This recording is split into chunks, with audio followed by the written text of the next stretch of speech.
O S&P 500 é um índice que mede as 500 maiores empresas listadas na bolsa no mercado norte-americano. Esse índice foi criado em 1957 e a metodologia de construção dele basicamente consiste no como principal fator o valor de mercado de cada empresa. Então hoje a gente tem, por exemplo, a Apple sendo a líder, então ela tem um peso maior dentro do S&P 500 e aí até chegar na 500, por aí vai. Essa classificação por valor de mercado, em inglês chama Market Cap Weighted Index, então é o nome técnico para isso. Tem outros critérios para a empresa entrar no S&P, mas a gente não vai entrar no mérito, vocês estão vendo aí na tela. Se tiver mais curiosidade, eu vou colocar o link na descrição do vídeo. Meu nome é Leão Davi, eu sou consultor de investimentos aqui na Stocks. Meu nome é Gustavo Chula, sou sócio cofundador da Stocks. Bom, a gente está observando uma queda muito grande no S&P 500, né? Basicamente, de uma hora para outra, ele saiu de $6.000 para algo em torno de 5.200. E o principal motivo disso foi o desinvestimento de muitas pessoas depois do Liberation Day, que basicamente foi as tarifas recíprocas que o Trump aplicou, né, como uma medida protecionista dentro da economia, para justamente rebater algumas taxas de importações que estavam sendo impostas aos Estados Unidos. Então, o principal motivo dessa queda foi o Liberation Day. A gente sempre vê alguns eventos afetando o S&P 500, mas a gente tem que avaliar também num período maior essa questão toda para não ficar também apegado a um período menor de 1-2 anos. Essas medidas do Trump têm um impacto forte no curto prazo, mas o importante é olhar para um horizonte bem grande. A gente pega ali 100 anos mais ou menos de dados. O retorno da bolsa global vai estar na casa de 5% acima da inflação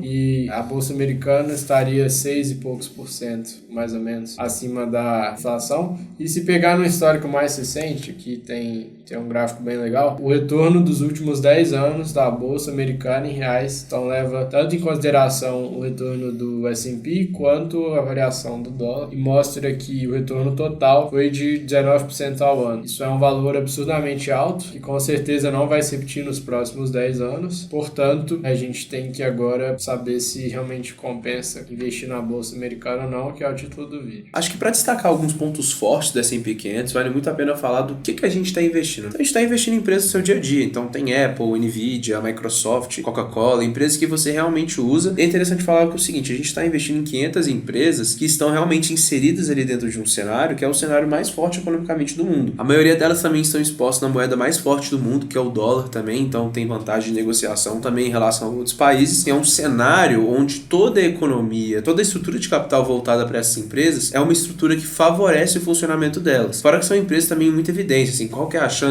da Apple quebrar, qual que é a chance da Microsoft quebrar? Existe também, só que são empresas muito consolidadas. Além disso, as operações dessas empresas, boa parte delas estão presentes em vários países, né? A maioria é multinacional. Então, apesar de ter empresas de uma bolsa específica, indiretamente você também está exposto a variações, mesmo que menores, das operações de diversos países ao redor do mundo. E são pouquíssimos países que hoje não consomem os produtos das principais empresas, né? Então, assim, quantos países você vai que não tem uma Coca-Cola, que as pessoas não têm iPhone, que as pessoas não usam computador da Microsoft, por exemplo? Realmente tem uma diversificação muito grande, não só uma diversificação setorial, que também é um ponto forte do S&P 500, você já está automaticamente diversificando setorialmente, mas você também está diversificando de forma geopolítica. Então, assim, vale muito a pena. E um outro ponto também muito legal do índice é a primeira parte que a gente falou, que ele é medido pelo valor de mercado. Então, você não tem nenhum outro tipo de fator influenciando as empresas que vão entrar ali dentro, e esse tipo de índice, estatisticamente, se pegar para os dados empíricos, é algo que acaba melhor performando ao longo do tempo, tá? Então, a gente não está dando foco específico para algum setor ou para algum tipo de empresa, e sim pegando ali todas as empresas por um único critério principal, que é o valor de mercado, um produto simples das pessoas entenderem, mas muito eficiente e que provou ser uma boa fonte de retorno ao longo do tempo. Um outro ponto muito interessante de falar é um ponto que o Warren Buffett já falou algumas vezes, né, e ele reforça às vezes em algumas entrevistas, que é aquela frase dele, né, Never bet against America. E por que ele fala isso, né? É muito comum em casos de crise, em casos de quedas como está acontecendo agora, muitas pessoas realmente adotarem uma postura que, assim, acabou, não tem mais jeito, agora a economia dos Estados Unidos vai entrar em recessão, e diante de vários cenários que o S&P 500 sofreu, em boa parte deles o Warren Buffett estava lá, o velhinho, cabelo branco, estava falando, olha, melhor não apostar contra os Estados Unidos, porque provavelmente vai recuperar, é um momento de crise, é um momento ruim, só que assim, provavelmente vai haver haver uma recuperação em relação a isso. E prova disso é um gráfico que eu estou colocando aí na tela que mostra o desempenho do S&P 500 de 2000 até 2025. Então, 25 anos, pega várias crises, vários problemas econômicos, geopolíticos que tiveram. Então, por exemplo, a gente tem guerra do Iraque em 2003, tem a crise do subprime, daquele filme da Grande Aposta também em 2008, tem Brexit, tem Covid também, e tem o Liberation Day, por exemplo, falência do Silicon Valley Bank também. Então, assim, existem vários fatores que realmente afetam na rentabilidade do S&P 500, mas você pode ver que no longo prazo não tem nem como falar, né? É um índice extremamente imperoso, e não é só porque aconteceu outra queda, como está acontecendo agora no Liberation Day, que não vai se recuperar. Muito pelo contrário, já está se recuperando, né? No momento que a gente grava esse vídeo aí, a bolsa está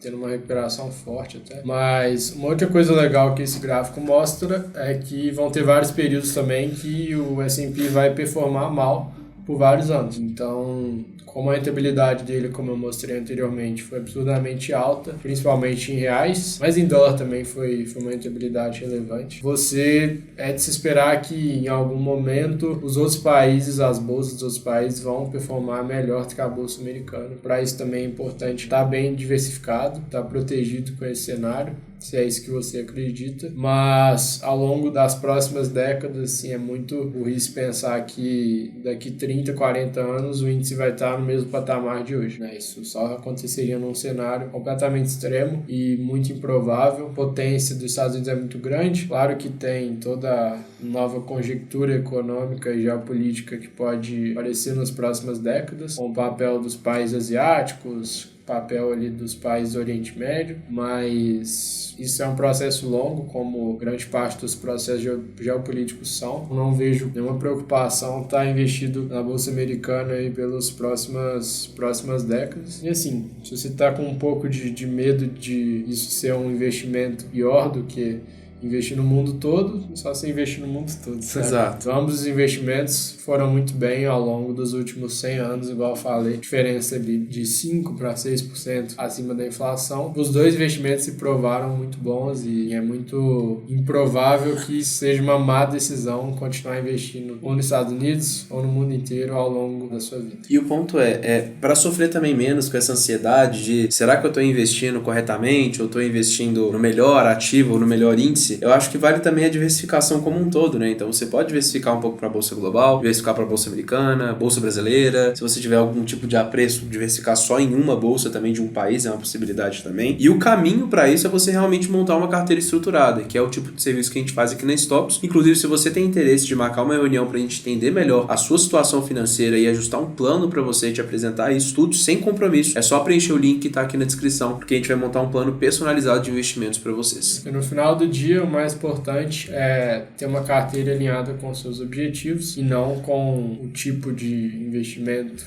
que a gente acha legal no momento. Tudo isso se traduz numa carteira diversificada que considera as ações como principal fonte de retorno ao longo do tempo, mas ainda fixa como a classe de ativo que vai te manter no jogo e ajudar principalmente o seu psicológico na hora de grandes quedas. Acho que esse é o principal papel dela, e de quebra aqui no Brasil a gente é uma anomalia que a renda fixa paga muitas vezes melhor do que vários ativos de renda variável. Então, acho que é mais ou menos isso. Se você gostou do vídeo, deixa o like. Se tiver alguma sugestão também de outro tópico que você queira que a gente aborde aqui, é só deixar na descrição. Enquanto vocês preenchendo o formulário pra gente realmente marcar essa reunião e entender melhor da sua situação financeira. Não esquece de deixar o like. Um abraço e até mais. Gente, abraço.